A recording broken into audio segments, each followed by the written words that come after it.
Pemirsa, perang Israel-Iran berdampak terhadap keamanan kawasan. Tidak hanya dua negara yang bertikai, negara-negara di sekitar Israel dan Iran juga keamanannya terancam. Salah satunya adalah Qatar. Spekulasi pun bermunculan, tuan rumah putaran keempat kualifikasi Piala Dunia 2026 zona Asia dipindahkan dari Qatar. Apalagi Iran menembakkan 19 rudal ke pangkalan udara Amerika Serikat di Al Udeid. Bagaimana sebenarnya keamanan di Qatar saat ini dan apakah mungkin tuan rumah babak keempat dipindahkan ke Indonesia? Kita akan bahas soal ini bersama narasumber yang sudah terhubung melalui saluran Zoom. Ada analis sepak bola Haris Pardede dan nanti kita juga mencoba menantikan koneksi dengan Duta Besar RI untuk Qatar. Saya akan sapa dulu Bung Harpa. Selamat malam Bung Harpa. Selamat malam, Mbak Tasya. Iya, terima kasih untuk waktunya bersama kami di NTV Prime. Saya akan mulai dengan fakta bahwa kualifikasi Piala Asia Wanita 2026 Grup A yang seharusnya digelar di Yordania 23 Juni hingga 5 Juli ini kan sudah ditunda. Tetapi perkembangan terbarunya justru dipindahkan ke Qatar. Ini informasi yang benar ya, Bung Harpa? Ya, sejatinya kan kualifikasi Piala Asia untuk wanita ini kan dilangsungkan di Yordania ya, kalau saya nggak salah di Kota Aman. Dan ini memang lalu lintas, kalau saya nggak salah lalu lintas rudal antara Israel dan Iran lah seperti itu. Saat itu memang belum merembet ke Qatar ya, tapi kemudian dipindahkan ke Qatar yang dianggap zona nyaman. Tapi terakhir kan eskalasi naik setelah ada aksi dari Amerika Serikat terhadap 3 fasilitas nuklir Iran ya, dan akhirnya Iran bereaksi dengan menembakkan misilnya ke pangkalan militer yang ada di Al Udeid di Qatar. Itu nggak jauh, setahu saya hanya sekitar 35 km dari pusat kota Doha.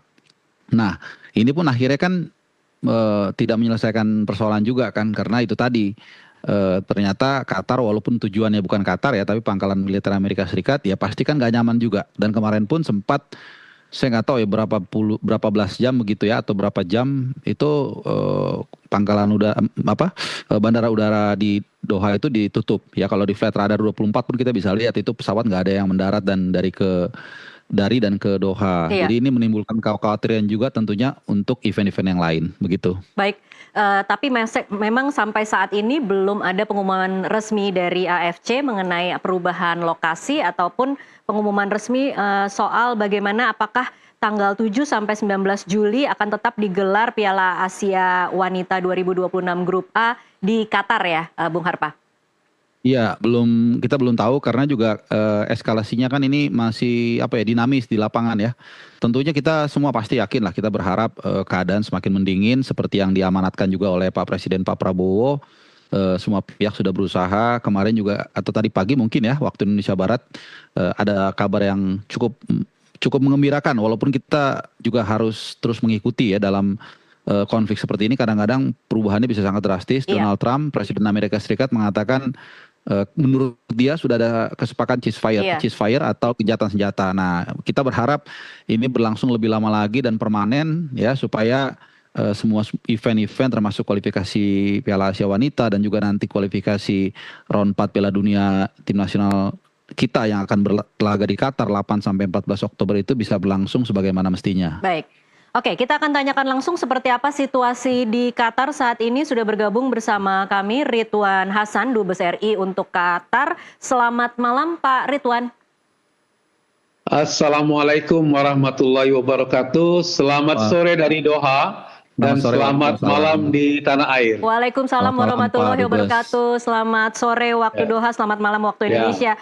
Pak Dubes, mungkin bisa digambarkan kemarin setelah ada serangan 19 rudal ke pangkalan udara Al Udeid di Qatar, seperti apa situasi di Qatar saat ini? Ya, terima kasih banyak. Ya, nama saya Ridwan Hasan, mungkin sebagian sudah ada yang kenal, sebagian yang lain belum. Kita menggunakan kesempatan ini, terima kasih kepada TV Nusantara bisa menambah tali silaturahim di antara kita. Jadi kemarin sore itu sekitar jam 6.30 ya waktu maghrib itu udara Qatar ya, airspace ya, ruang udara Qatar itu ditutup. Dan ditutup berarti tidak ada penerbangan yang berangkat maupun yang datang. Nah, kira-kira 1 jam setelah itu terjadilah serangan tersebut dengan sejumlah 19 ya. Ada beberapa macam informasi yang masuk, tapi dari sekian banyak yang ditembakkan itu ada 1, 2, barangkali 3 maksimal yang memang akhirnya jatuh ke tempat yang menjadi sasaran. Yang lain bisa diintercept oleh pemerintah Qatar. Nah, tentu itu mengejutkan bagi banyak khalayak yang tinggal di sini, karena kita tidak membayangkan Qatar yang kita kenal adalah salah satu titik yang paling sejuk dan damai di kawasan Teluk, akhirnya terkena imbas juga dari perang ini, meskipun Qatar bukan pihak dalam peperangan tersebut. Iya. Nah, kemudian tentu rasa khawatir itu tinggi ya, membuncah ya, dengan berbagai macam pertanyaan dan segala macam. Akhirnya alhamdulillah kira-kira tengah malam ya, saya lupa jam pasti tapi lebih kurang durasi tutup itu 6-7 jam. Itu udara Qatar mulai dinyatakan dibuka kembali. Nah, dibuka kembali ini tentunya menjadi satu harapan ya, artinya potensi serangan yang akan terjadi itu sudah mulai mengecil tentunya ya, kalkulasinya. Alhamdulillah itu berjalan hingga saat ini. Hingga saat ini itu berjalan, udara tetap, tapi ada konsekuensi memang. Konsekuensinya adalah jadwal penerbangan yang mengikuti jadwal semula sudah tidak mungkin lagi. Banyak yang delay, banyak yang harus diatur kembali ya, dan itu ada yang penumpang yang stranded di airport, juga yang akan berangkat tertunda dan sebagainya. Jadi sampai sekarang masih kacau ya Pak Ridwan untuk jadwal penerbangan? Saya tidak bisa mengatakan kacau, tidak. Tapi tentu ada pengaturan kembali. Jadi banyak penyesuaian yang harus dilakukan. Jadi beberapa WNI kita ya yang tertahan di Bandara Doha, kami nasihatkan tetap tenang berada di dalam bandara, tidak usah panik, situasi aman, terkendali, sudah lebih tenang gitu ya, terukurlah situasinya, rajin mengecek kepada helpdesk maskapai penerbangan sehingga dari waktu ke waktu jadwal bisa diupdate. Alhamdulillah beberapa kenalan sahabat warga kita yang dalam perjalanan itu meskipun nunggunya lama sudah ada beberapa yang berangkat. Oke. Nah, hanya memang ada ya. Iya, Pak Ridwan, kalau dari data Anda ada berapa banyak WNI yang kemarin sempat tertahan di bandara? Ya, kita tidak bisa mengatakan berapa banyak karena yang menghubungi kita tidak banyak.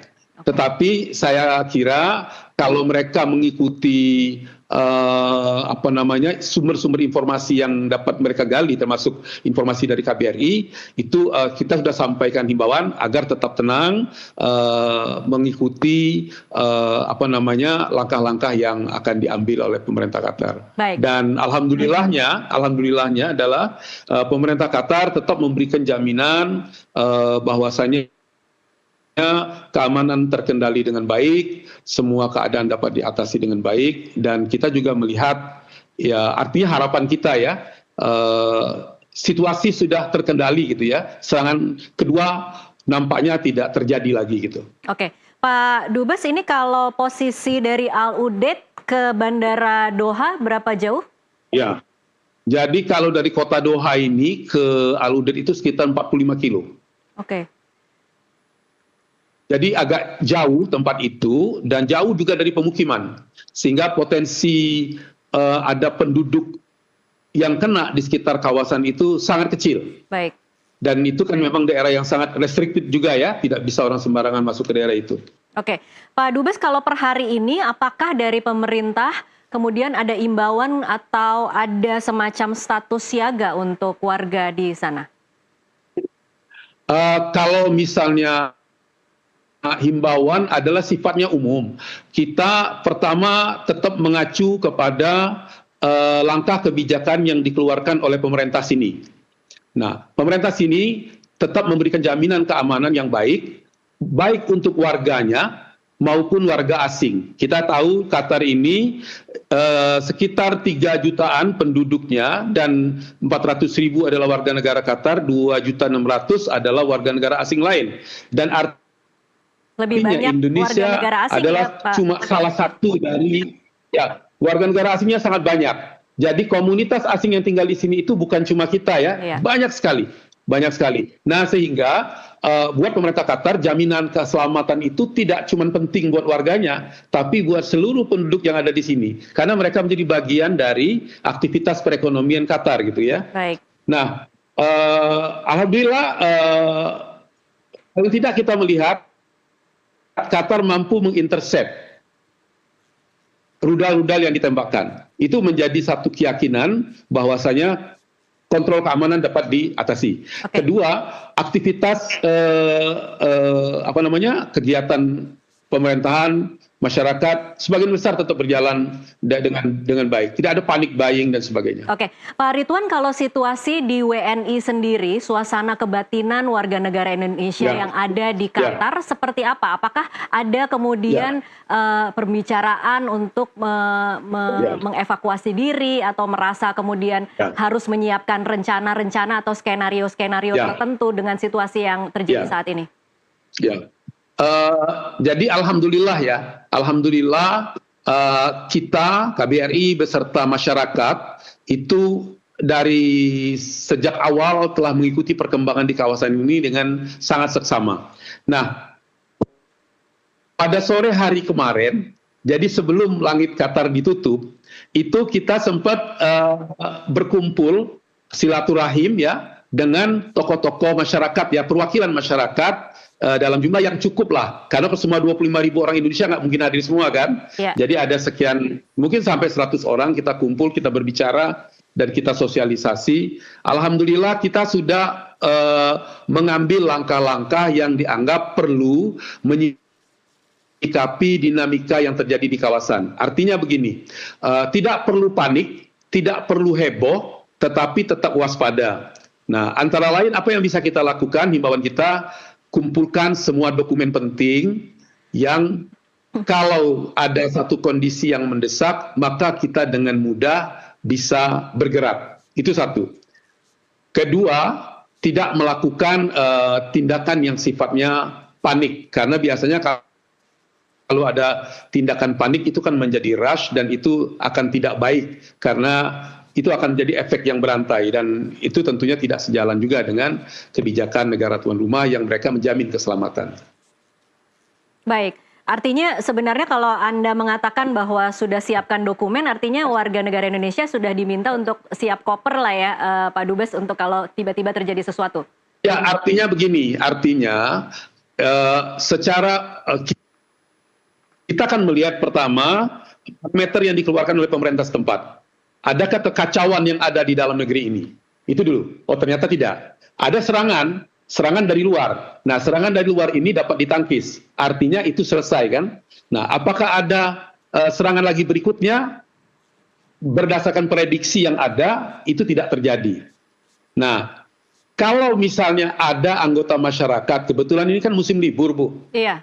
Ada yang mengambil keputusan, wah, saya tetap mau jalan saja, ya kan? Ya nggak apa-apa, silakan kalau dia cuti. Tapi tentunya kalau anggota masyarakat kita di sini ini kan terutama bekerja, Bu. Iya. Dia bekerja di berbagai macam perusahaan dan perkantoran, bahkan ada yang bekerja di kantor pemerintahan Qatar.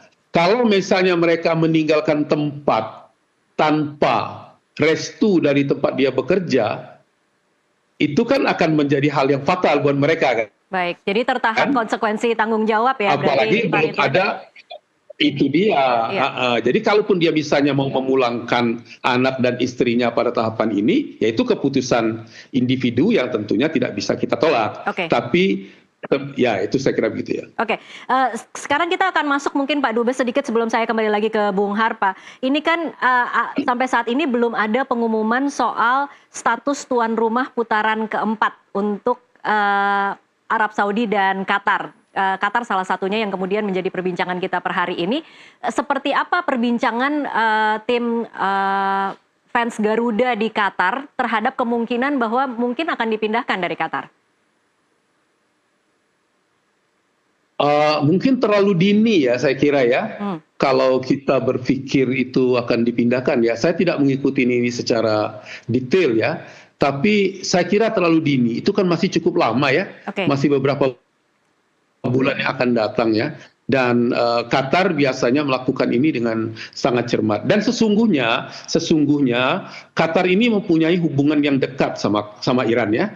Ini negeri berbatasan secara langsung. Mereka mempunyai border yang sangat penting di mana ladang gas mereka bertemu di satu titik.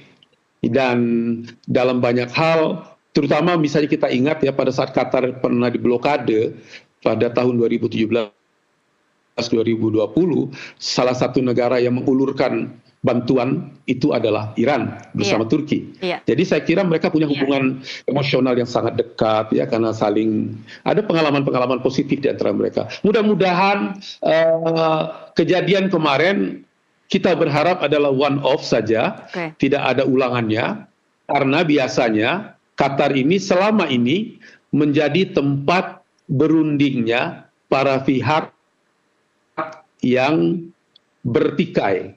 Jadi banyak kasus atau banyak contoh ya, misalnya perundingan perdamaian Afghanistan, itu kan terjadinya di sini. Iya. Perundingan perdamaian antara Hamas dengan Israel juga, walaupun belum menunjukkan satu hal yang memang besar kemajuannya, tapi proses itu berjalan di sini. Jadi memang Qatar selalu memainkan peranannya sebagai fasilitator perdamaian, dan mereka melakukannya itu dengan sungguh-sungguh, baik secara substantif maupun logistical supportnya. Oke, baik. Kita akan break dulu sejenak, kita akan lanjutkan di segmen selanjutnya. Pemirsa tetaplah bersama NTV Prime.